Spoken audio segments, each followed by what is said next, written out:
Hey guys, what's going on? Coming at you with a morning video before the Fed meeting today. So what I think is going to happen is I think the Fed's going to rate hike 0.75 basis points. That's kind of expected. Maybe they'll come in with a full 1%, which would be the highest rate hike in a month in a very, very, very long time, like decades.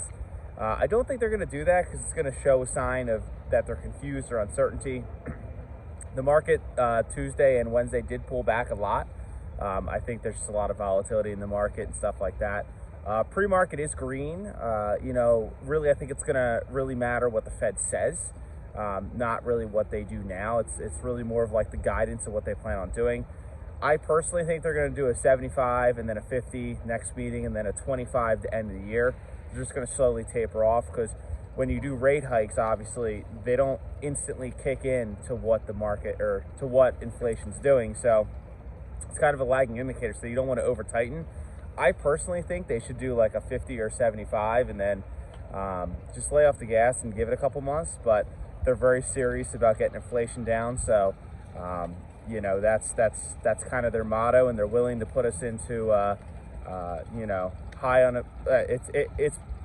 There's a potential this puts us in, slows the economy down too much, causes business to lay people off, unemployment goes up. Therefore, that does help on, inflation though. So if people keep spending money crazy and stuff like that, it's definitely a possibility that they're willing to take. So it's kind of one of those things where, it is what it is. As a long-term investor, you just kind of buy your favorite stocks. Personally, I'm looking at stocks like Nvidia, Meta. I really like in this environment. Google's getting very appealing again. I was buying that heavy in 2019 and 2020. Haven't bought it since, but that's getting appealing. I love Palantir right now. I like Affirm. It's not profitable, but I do think a lot of people are going to start buying things on credit. Now the question is, are people going to pay their loans back? That's the big thing with Affirm. So if they don't have customers that pay their payments, then that's a problem for them. But they claim they have software and algos to make sure the buyers are qualified for how much they're lending. So that's their advantage to everyone else. And they have instead of paying for, they have like payment plans. So there are some pros that I do like that. PayPal a lot. PayPal's sitting at 90. If it gets to like the 75, 80 range, I'll probably be buying more of that.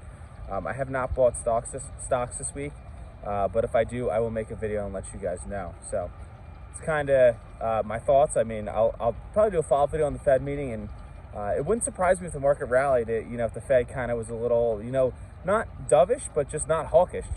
Just say it how it is. We're raising 75 points. We'll see how this one goes. We'll see what inflation does next month, and then we'll just go from there. I think that's what they're going to do. So we will see. So, as a long-term investor, you look at it either way. It's kind of like a win. If the market goes down, just buy more. If the market rallies, you should be in a position at this point where your positions are pretty built out. So, it's kind of a win-win if you have a long-term vision. So that's kind of my style. And if you guys like this video, make sure you guys like, subscribe. Let me know your thoughts on CPI and stuff like that. I'd love to read some comments and see what you guys think also. All right, I'll make a video later. Peace.